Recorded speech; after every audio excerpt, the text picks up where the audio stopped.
En fait, j'ai eu envie de te parler de la monarde parce que c'est source de plaisir pour les sens. Je l'ai découvert à l'époque où je travaillais chez Altaïr, qui est un excellent tisanier de Dordogne. Et il y en avait des grandes planches. Et j'aimais vraiment cette plante qui est toute petite. Elle a des petites feuilles miniatures au départ. Elle est à ras du sol, elle fait plein de petites pousses comme une menthe minuscule. Et puis d'un coup de ce petit tapis ras, elle monte, elle fait une plante un peu comme des orties. Ça pourrait ressembler à des orties pour quelqu'un qui ne la connaît pas. Des orties un peu plus lumineuses. Et la belle surprise, c'est quand elle arrive en fleurs, là on a des pompons rouges dans le jardin qui se renouvellent en permanence.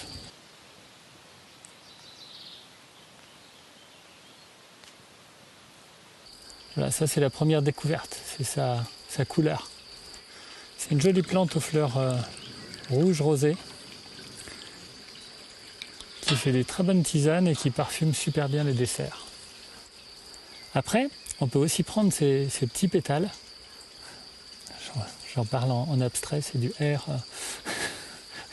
de la air monarde. Air cueillette. C'est de la air cueillette de monarde. On peut aussi prendre ces petits pétales, comme les enfants font avec des trèfles ou avec du lamier blanc. Ils prennent juste les pétales et ils vont goûter le petit nectar sucré.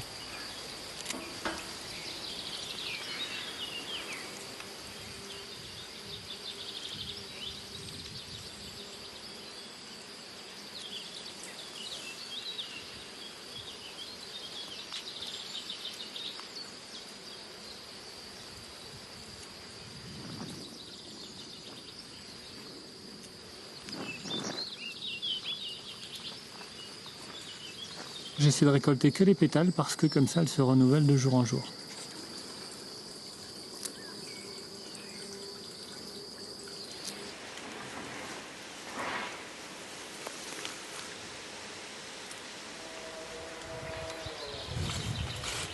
Regarde ça. Cette petite bestiole comme elle est belle. Alors, peut-être elle a d'autres propriétés. Et pour ma part, j'ai décidé de ne pas m'attarder dessus.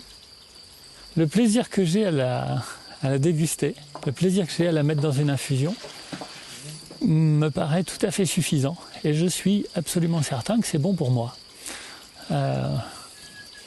Voilà, je me garderai de le prétendre pour les autres. Maintenant, comme pour chaque plante, j'estime que ça va vraiment être à chacun de se faire son idée. C'est pour ça que je dis, je la considère comme une grande comestible. C'est vraiment à chacun de goûter, de sentir si c'est bon pour lui et de s'informer, de regarder dans les ouvrages ce qu'il en est dit, afin de ne pas goûter une toxique, surtout pas. Mais même pour les comestibles en particulier, c'est à chacun de s'approprier cette connaissance des plantes. La lumière du jour, ça pourrait être encore plus joli, je crois. Une salade sauvage. Une salade sauvage dans laquelle on a mis des feuilles de sédum, des fleurs de ciboulette, des fleurs de stellaire holosté, quelques morceaux de feuilles d'ail des ours, la tige de fleurs de pissenlit, le tulière terrestre, de l'origan doré et quelques feuilles de menthe.